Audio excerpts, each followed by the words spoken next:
Welcome to the MI Mental Podcast. This is the Doctors in Court edition. My name is Sabine Fonderson. I am a general practitioner.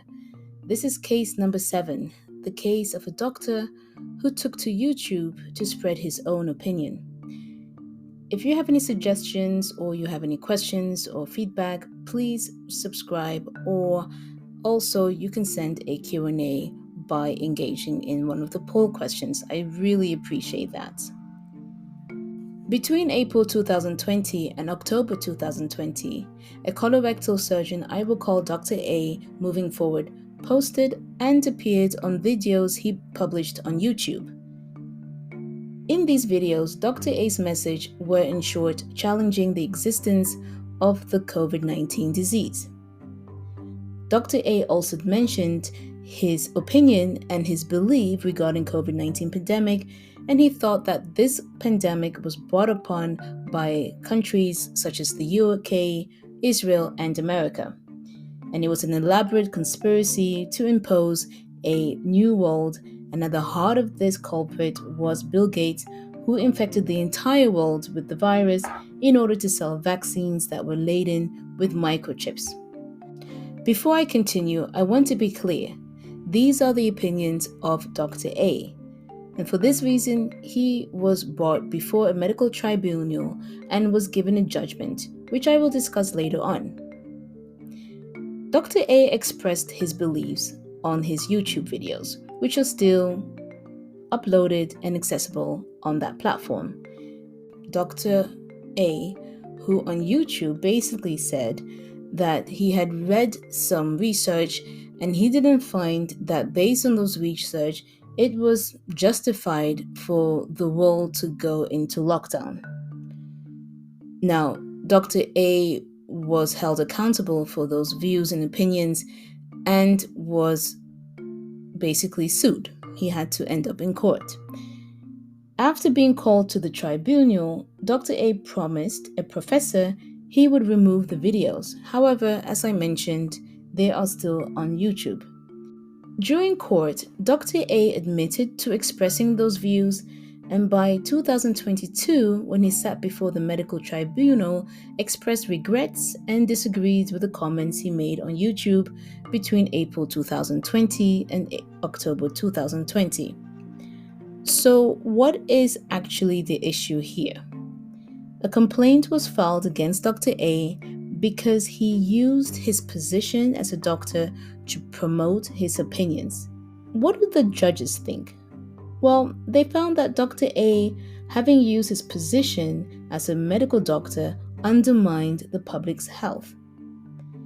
At the time of the coronavirus pandemic, public health policies were provided to medical professionals, particularly regarding restrictions and reasons to comply with regulations.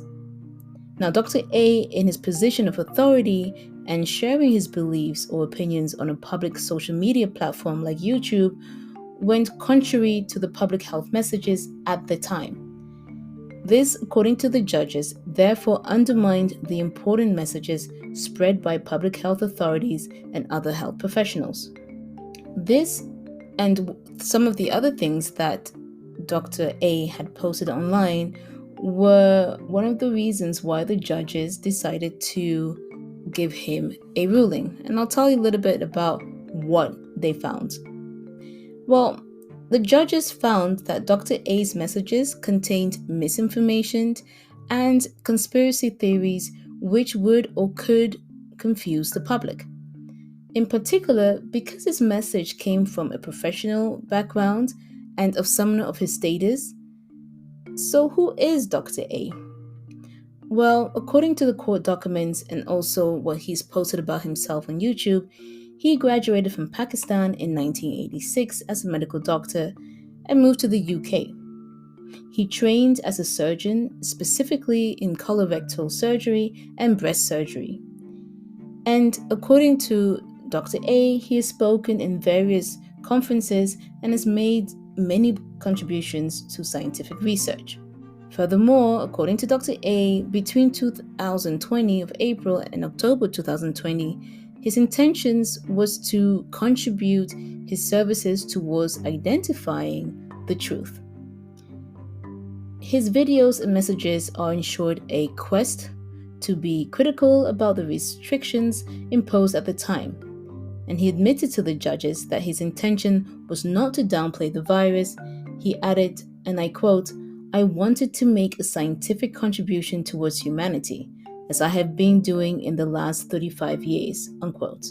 The judges did not fully agree with Dr. A's intentions, and they stressed the following.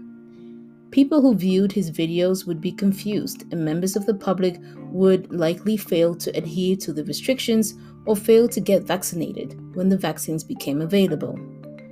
And Dr. A used his position as a doctor to promote an opinion on a topic that was very important, and there are consequences to doing that." Now, Dr. A argued that he posted the videos outside work hours, and he posted the videos while not acting as a doctor treating a patient. The judges found his arguments irrelevant and immaterial, and they stood their ground, and they found that Dr. A's remarks on YouTube on the basis of his medical credentials were likely to diminish public trust in the medical profession. For that reason, the judges found that Dr. A's YouTube videos and broadcast amounted to a misconduct, and that by reason of that misconduct, his fitness to practice was impaired.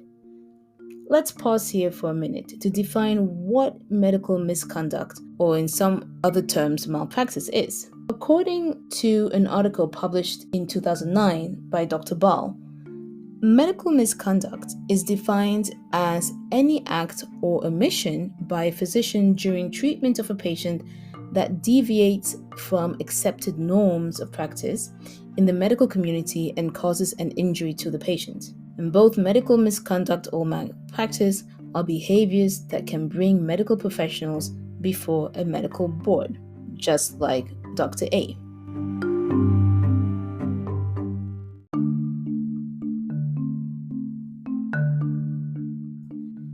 Well, I hope that you found this case interesting. At least I definitely did. That's one of the reasons why I'm talking about it, in order to raise awareness about medical professionals being on social media. One of the biggest lessons I learned is that, yes, as a medical professional, I am in a position of expertise, of knowledge, of authority, and the public, they would look up to me to give them information that is scientific, that's evidence-based, and that is also in line with what many other doctors before me have worked to make sure that what we do is ethical and safe. The other thing I learned with this case is that an opinion can affect other people. And we all have opinions. And I find this case to be quite hard because Dr. A was correct in a way that he said, well, when I shared my opinion, I wasn't working, I wasn't doing that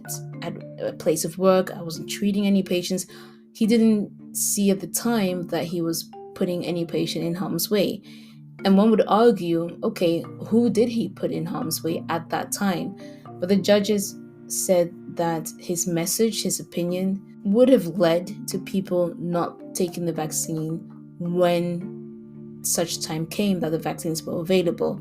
So in theory, his opinions could have led to people being in harm's way. Now, we will never know because... So if you are a medical professional, a doctor, and you're out there on social media and you're posting your opinions and you are not going to court for it, I would love to speak to you and just find out how you do it, because it's sometimes challenging to stay true to yourself, but then because we do as doctors wear a coat and we are seen in the public light as people with knowledge and expertise, how do we balance that? And I would love to hear your opinion. Thank you so much for tuning in, and I'll see you in the next podcast.